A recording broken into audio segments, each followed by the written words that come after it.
This is Keith Morrison of Dateline, now in your 26th year. Yeah, sometimes I feel 26. It's been quite a while. It was dark when they started searching. Dark and cold. Looking for whoever shot her. What are some adjectives you get to describe your voice? Because it's obviously so distinctive and lovely. Annoying, weird. No one says it's annoying. Well, people are very nice, yeah. I will give you that. Well, and I will take it, thank you. What happened You're to your welcome. finger? Oh, listen, I was flying here, so I had my phone. I put it on the little counter beside my seat, fell down beside the seat. Underneath, I couldn't get it out. The whole flight, I was on my hands and knees underneath, trying to get under the seat to get this phone, and I cut myself in about 4 different places. Are you ever afraid of flying? You know, no. I went through do you ever go through those periods? Like you're fine, and then suddenly, oh my God, I'm terrified for about a month, and then it goes away. Well, I mean, for me, it's of any given thing, not just flying. Right. Driving is one that I find a little daunting. Talking to people at a dinner party. Oh God, yes, I am petrified of small talk. I have dreams So about are you it. shy? Is that the thing? You're shy except when you're on TV? Mm-hmm. Yep. This is very reassuring to me. Wait, do you also feel you suffer from agoraphobia? Oh God, yes. Really? I don't like going out. My wife and I go for walks with the dog in our neighborhood. We go to the same Starbucks every time, and we order the same thing every time, and it's the same time of day. And so there's a kind of a comfort. I know those people. I can talk to them. They're sort of like family. Right. Everybody else, no, Right. not so much. Do not talk to this man should you see him in public ever. Who knew that the discovery in that box would bring investigators all the way across the country to the Blue Ridge Mountains of North Georgia, to a campsite high on a hill? You host a show, I host a show. Right. What is your dream show to be on? I used to want to be David Brinkley or Tom Brokaw. That was the thing, you know? Yep. I didn't used to like this sort of work. I think I've said that Television before. work? Stories about crime. Sorry. Yes. Murder stories. Murder. Yeah. It seemed somehow so invasive or something. And it wasn't until we began to do this that you begin to recognize how fundamental this is to people's existence.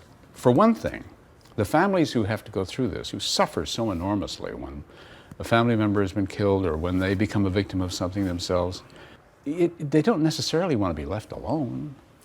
There needs to be some sort of cathartic ability to tell what it feels like, what their side of the story is. But also, murder is drama, in the most profound kind of drama there is, and human beings live for drama. You know, I work with a bunch of people who are remarkably good at what they do, and they do most of the door knocking and the phone calling and the setting up and the organizing and I, the lucky dude who gets to fly in on an airplane, sit down, have a nice chat with somebody. Unless you dropped your phone, in which case Fly it's... off to the next thing. Yeah. So, You can say that on this show? say it.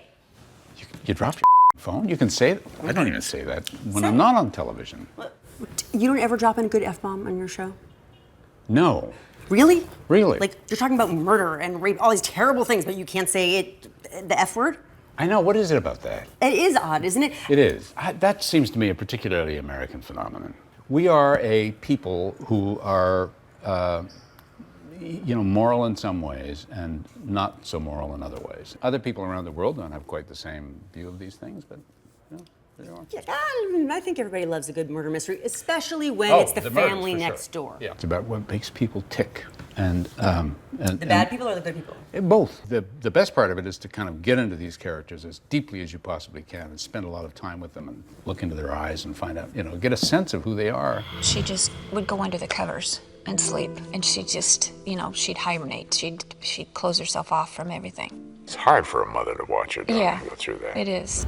Can you ever sense them wanting to pump it up a little bit because now they're on television and face-to-face with you? Yeah. There's an old rule, too, which I heard from a psychiatry professor once in Alabama, who said, everybody lies all the time. And if you accept that as a kind of a base level for conversations like this, it's not a bad thing that we lie. We just do.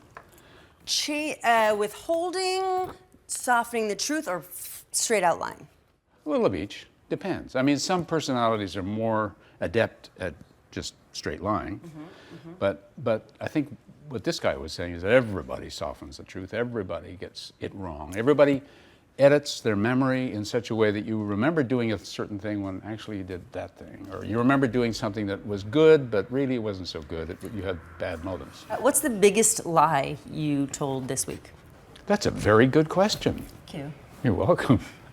I did lie to you about looking under the airplane seat the entire flight. I was only looking for like 10 minutes. Cheers, my friend. Whoops to you too. We just about broke the damn thing. Yeah.